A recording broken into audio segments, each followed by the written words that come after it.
So today we're going to be looking at a line plot, and we're going to be answering questions based on the data in that line plot. So here's the story that goes with the line plot. Miss Finnegan played a social studies review game with her class. She asked each student 10 questions. For each question answered correctly, she would award the student 1 point. The line plot below shows the scores. So here we have a visual of our line plot. And as you can see, the title is at the top. It says Social Studies Review Game Scores. There's a label at the bottom that says score.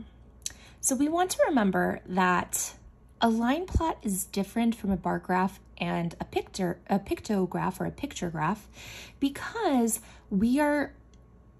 the data that we're exploring is actually numerical data, which is numbers, okay? So it's exploring, in this case, different scores and seeing how many students had that score. So the data is represented by the X's. So it's a number line that is drawn. This number line goes from 0 to 10.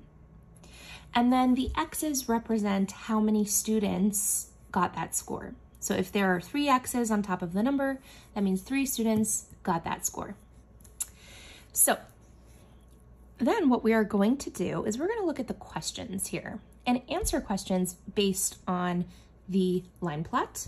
So we're going to analyze the data and answer the questions. How many students earned exactly 6 points? So as I can see, if it's a score of 6, I would look at the number 6 in our scale. So our scale goes from 0 to 10.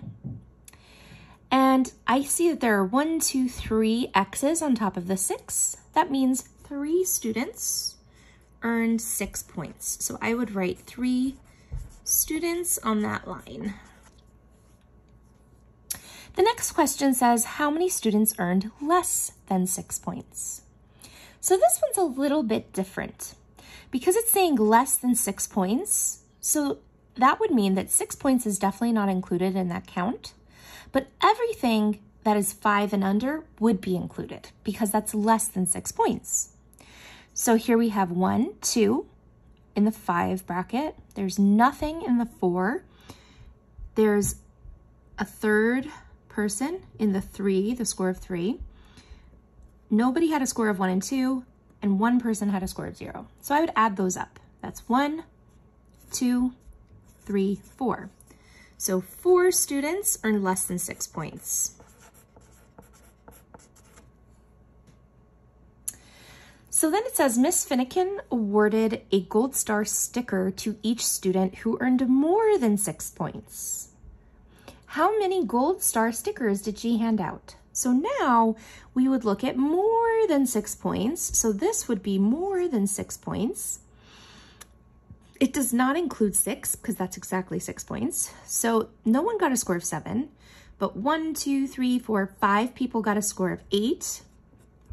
1, 2, 3 people got a score of 9, and 1 person got a score of 10. So I could add those up. 5 plus 3 plus 1 would give me a total of 9 students got more than 6 points. Now, it says how many students answered exactly 2 questions incorrectly.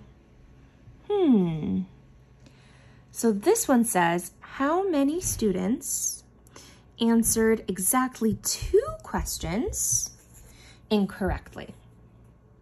So if there are 10 questions, that's what it said in the story. There are 10 questions. We would have to do 10 minus 2 because 2 were incorrect. That would give them a score of 8. So how many students answered exactly 2 questions incorrectly? That would be 5 students if we look at the line plot, because 5 students got a score of 8. So you have to really think through these questions. Then the last one says, how many students answered 3 or more questions incorrectly? So this one's, again, we're talking about incorrectly. 3 or more questions incorrectly. So if 2 questions is 8, 1 question incorrect would be 9 points. If they got a full score, they would get 10. So that means that if it's answered 3 or more questions incorrectly, that will include everything from score of 7 downward, right? Because 7 plus 3 is 10. So here we have 1, 2, 3, 4, 5, 6, 7 students answered 3 or more questions incorrectly. Because we have 1 that got a score of 0, that means they answered 10 questions incorrectly. We have one student that got a score of 3, which means that they answered 7 questions incorrectly. We have 2 that had a score of 5. That means they got 5 questions incorrect. And 3 got a score of 6, which means they had 4 questions incorrect. So that if we add those all up, we had 3, 4, 5, 6, 7. That's how I got that answer. Now, this one, how many students played the social studies review game? This is asking us for the total number of students that took this or did this review. So that means we have to count all of the X's on this line plot. So 1, 2, 3, 4, 5, 6, 7, 8, 9, 10, 11, 12, 13, 14, 15, 16. So a total of 16 students took played the review game. So 1, 2, 3, 4, 5, 6, 7, 8, 9, 10, 11, 12, 13, 14, 15, 16, just to double check our work. All right, so you would just go about really thinking through the question, making sure you understand it, and looking at the line plot to see, how many students got each of those scores or whatever it is that the line plot relates to, okay? So good luck working on your line plot today, and we can't wait to see what you do.